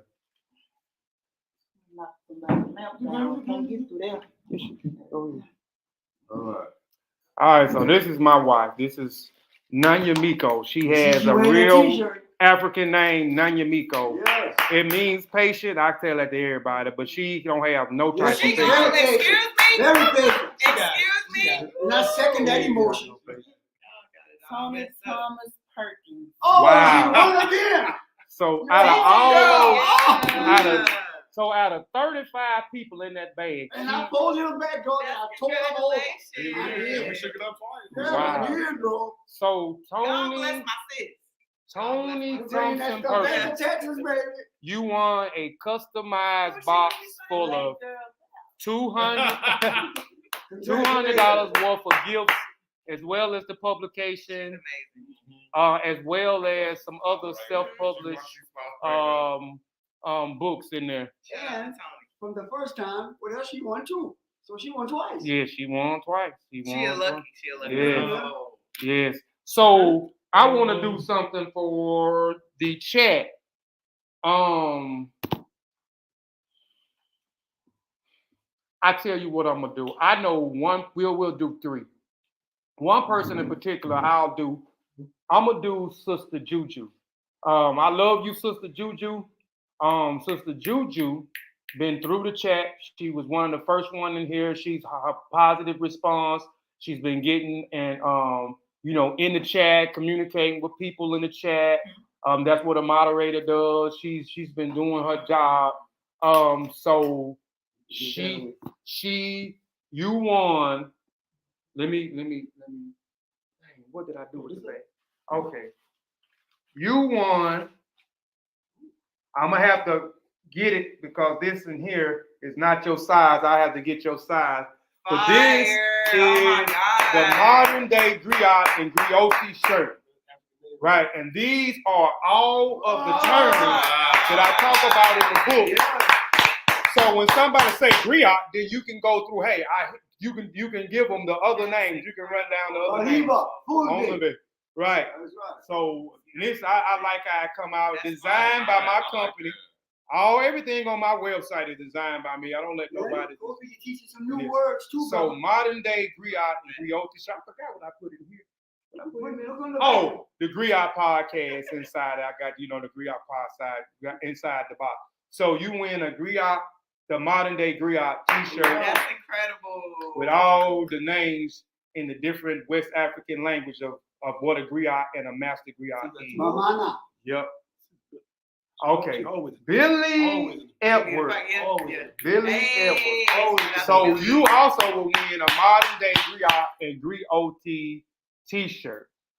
So I want to do one more, and I want to do a male. Ladarius Denson. Okay, so we'll do Ladarius Denson. Ladarius Denson, you will win something exclusive. You will win a Modern Day and Griot Stitch. I don't even have that. Snapback cap. I don't have it. I'm gonna let y'all do this right now. Y'all see these boxes? I don't have this stuff. I'm jealous. I'm jealous. Me too. You know I love the snapback. I'm jealous. Beautiful. So you win. jealous. So we did 3. So we'll definitely be shipping. Also, well, let's do one more. We'll do one more. We'll give away the Master Griot book. So the Master Griot book, this is one of our Master Griot books. Y'all gonna hear me promoting a lot of his stuff. I'm finna be in talks with y'all. Y'all gonna start seeing a lot of stuff. Like I said, there's no more free time over here for him.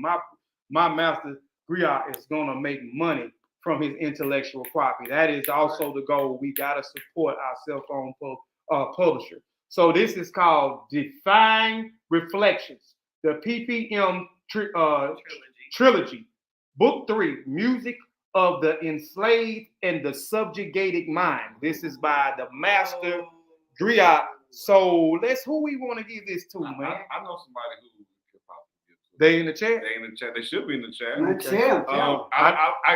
might say his last name wrong, but I want to say what I know him by Instagram and also by his first name. Mr. Inspired, Mr. Sons, he might be on there still, but I know he's been on the watching with us. Yeah.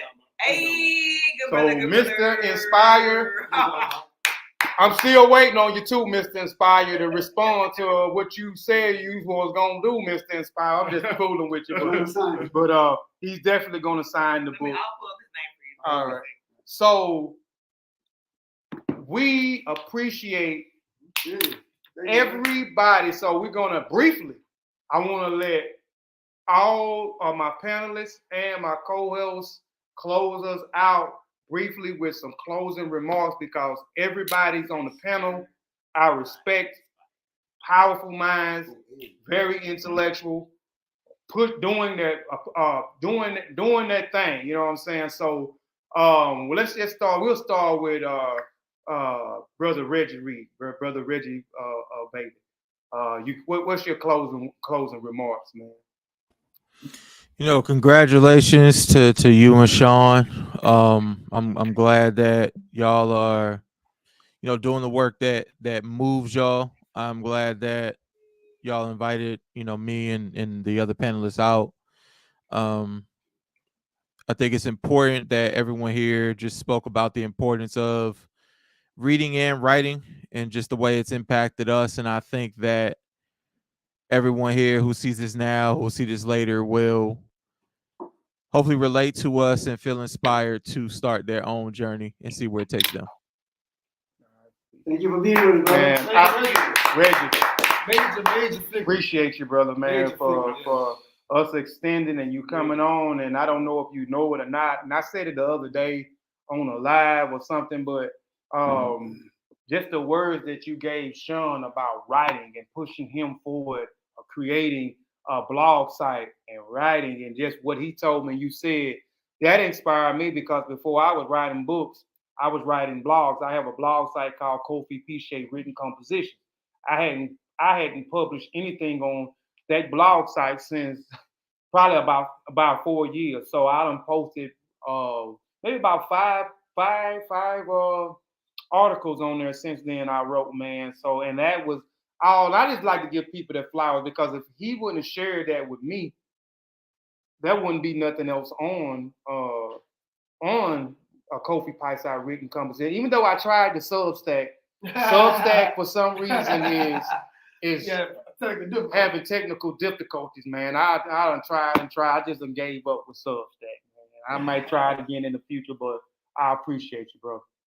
Thank you, brother. Yeah, hey, you know, I'm always here to encourage people to, you know, go for the thing that they want to do, because a lot of times the only person stopping us is us. So That's right, brother. That's right. That's right. All right, so let's go with my brother, my best friend, Joe's illustrious Joseph Johnson. Let's give him I'm gonna give you your proper title. I'm gonna give you your proper title. Illustrious Joseph Johnson. Oh man, I'm just happy to be here. This was great podcast. It was great to hear from everyone, especially on their different perspectives, and you know how reading and writing have affected them in their life. And to be honest, I'm not surprised at where you are right now and you doing what you're doing, because you've always been the type of person that when you get something up here, That's a wrap. you're going 100% with it, you know. And I need you to stay calm, because I ain't there to calm you down no more. I know how you get.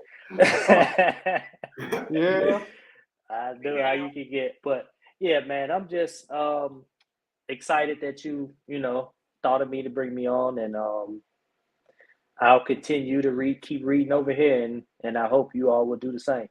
All right. Illustrious Joseph Johnson. Yeah. All right, Don't now make the dog lose it. Rakeem Shabazz, man. Rakeem Shabazz. Well, first again, man, congratulations to both you and Sean for the completion of this book. I wanted to say, you know, it's definitely an honor to be on this panel and to be a part of what feels like a celebration, right? Yes, bro. One thing that I do appreciate about you and what you guys are doing is what you can tell that what you're doing is out of sincerity and out of love for African people. The work that we do in cyberspace and in the real world has to be founded and rooted in that love for our people and our need to see us grow and develop and overcome these obstacles that are placed in our way. And there's the only time that we can really do that and really help and really be of aid to one another is if we are sincere and it is out of love. And I've always appreciated collaborating with you, brother Kofi. And I look forward to, future collaborations. You've been a big supporter of all of the projects that I have done, and I, am extremely grateful and extremely appreciative of, your friendship and your brotherhood. And so anytime that you need me, I'm always available. And again, congratulations to you and Sean. Peace to brother Joseph and peace to brother Reggie and the family that's there in person with you. It's been an honor and a pleasure to be on the panel, and salute. Thank you, brother. Thank you. And so, and go check his, he has Wise the Dome TV YouTube channel. Very professional channel over there. He has had some great interviewing phenomenal people on that panel. He introduced me to a few people that I interviewed just by watching him and watching his platform. So Wise the Dome TV. He also have the podcast is also the Wise the Dome podcast is also on Apple, Spotify, and Anchor. So go check it out on there, whichever one that you prefer. And he's doing work in the community. When we say activists, a lot of us are attached activists by our name, but ain't seen you one day in the community. We ain't seen you. Don't put him on blast. We everywhere. You never on blast. We everywhere. So he's a real activist, and by him speaking, you already get that off of the rip.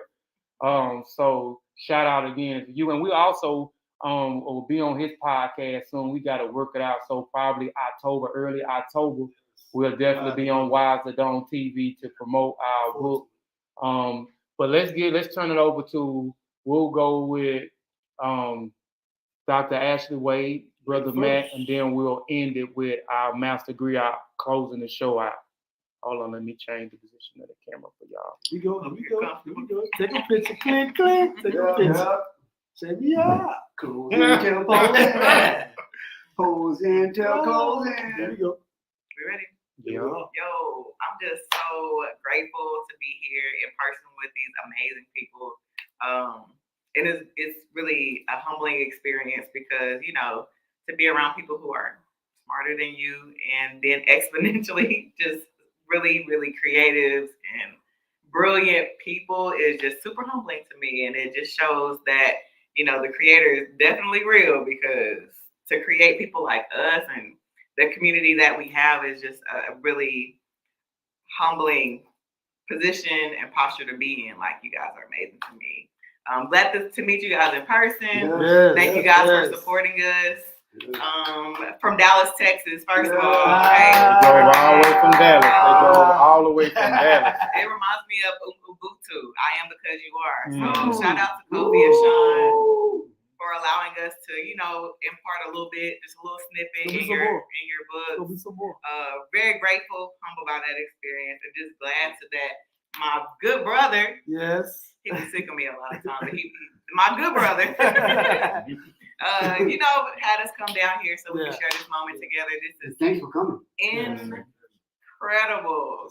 This moment is priceless. Thank you guys. Thank you. All right. Well, Kofi and Sean, definitely want to tell you all thank you and congratulations. I mean, you've written books before, but it's always good to hear congratulations on something that you have accomplished, because success is measured differently from everyone.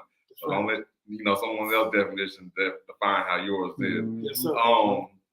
I'm gonna say this. I'm a context guy, and right now we are about to repeat history all over again. It's happening right in front of our faces, and we're at a moment now where we're at the fork in the road. Either we're going to do something about it, or we're gonna let it happen. Right. And I hope everybody's gonna say we're gonna do something about it. Because if not, we ain't gonna get no other opportunities. Right. This is the final chance. Don't miss that chance. Don't blow it. So we got to get it right. Our youth depend on us. We depend on ourselves. And you are necessary. Always remember that, all right? I am necessary. My sister's necessary. Master Keith is necessary. Kofi and Sean, we are necessary. So don't ever let them devalue who you are. Right. You are necessary. You were put here, and when you were born, the universe said, "I need you. You're here. You're still here today. You're still needed." So just remember that. That's some powerful words, man. Oh man. Yeah, let me go here and we gonna get on up out of here. All right, all good things must come to an end.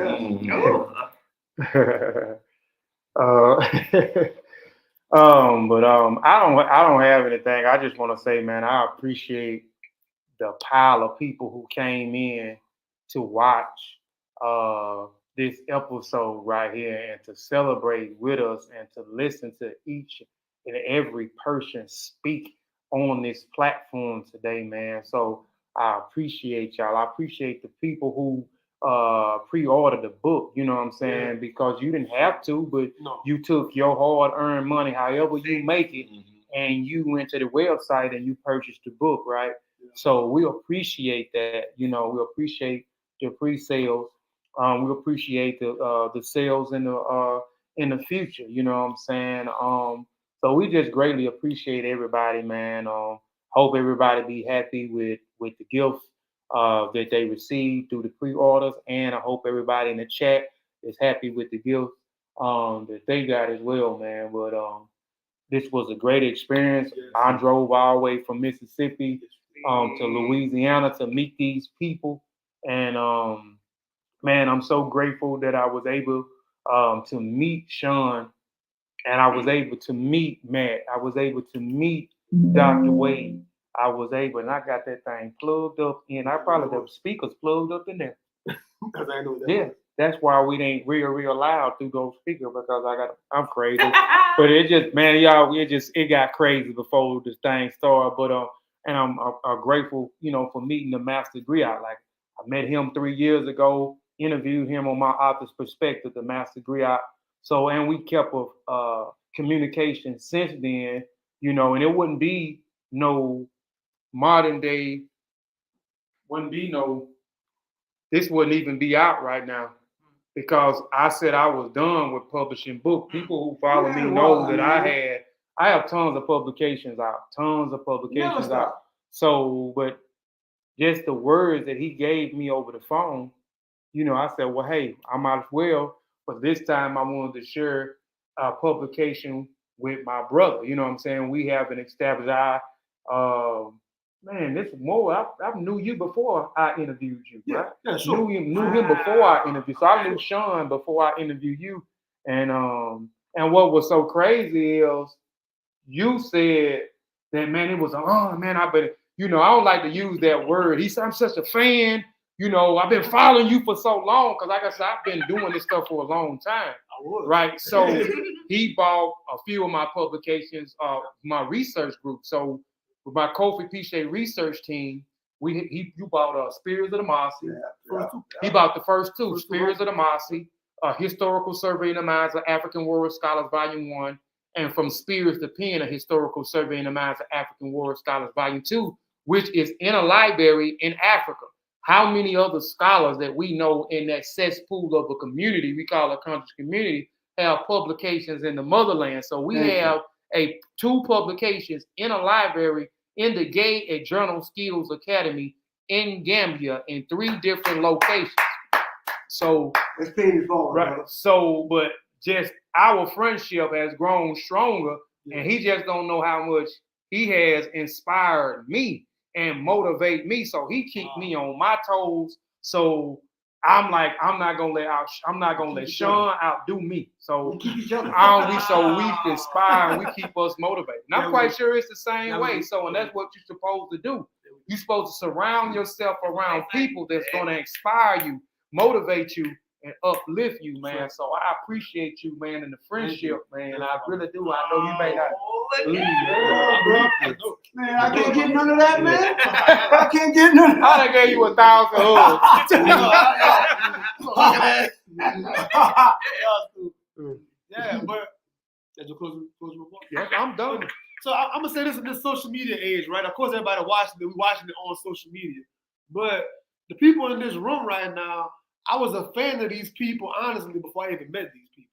Before I even started talking to them on a regular, I was a fan of Dr. Wade, watching her content. I'm a big fan of Kofi for years, watching his YouTube lectures and PowerPoint presentations, buying his books. Before we ever spoke as homies, I was a real fan of these people. Keith, I have nothing but honor and veneration for this man. So my level of respect for him is so high. I would never disrespect because I love them as fans first. My man Reggie on the screen right now, man. I know Reggie a little bit younger than me, man. I look up to Reggie so much. I idolize Reggie and what he does over there. And I look to him every day for direction and instruction and asking questions. And he means so much to me. But my point is, these people are who they are in person for real. Some people are way different offline. We cut this camera off, turn all this stuff off. They're the same people. We leave out of here. They are the real same people. I want to encourage everybody to meet your people online in person. Spend a little gas money. Take a little weekend, man. If you idolize somebody online, try to find a way to get to them in person at least one time. Remember what I told you about your friends online? At least one time. Remember I told you about friends online? So that's not real friends. That's not real people. Look where we at. Manifest. And you're my friends. Manifest. So I'm going to leave it at that, man. Just, if you can, man, get back to the old school, get into somebody's presence, share a meal with somebody, dap up, link up in person, man, and, whenever you can, bro. Leave it at that. Yeah, man. So we out here again. We appreciate everybody who tuned in to the podcast. It will be on Anchor and Spotify. So if you a person that's on the run or cleaning the house up, but I know that's if I'm in my car, or I'm cleaning up, I'm listening to Apple or Spotify, some podcast or something on there. So go check us out. That is the Griots Podcast on Spotify and Anchor. We finna get it up on Apple soon, so it'll be up on Apple soon. But we got it on Anchor and on Spotify. So go check us out, the Griots Podcast. If you want to look at the visual, come over here to Kofi Piesie TV and check us out. Those, I see some new people in the building. Go subscribe to this channel. Subscribe to this channel if you hadn't, and hit the notification bell. And when you go over there, if you've listened over there, go and follow us on those platforms. Reggie, too, before you get out of here, you got a great platform. Yes. Wise the Dome, you got a great platform. Give people y'all handle so they can know where to find y'all stuff at. All right. Well, you can find me on YouTube, Wise the Dome TV. Pretty dope interviews, I would say. A lot of people have come through. We discuss a wide range of topics. I also executive produced an album. Fire. Wise the Dome recently, and it features about 30 MCs, man, and I think y'all will like it. You can find that on Spotify, Apple Music, and Bandcamp as well.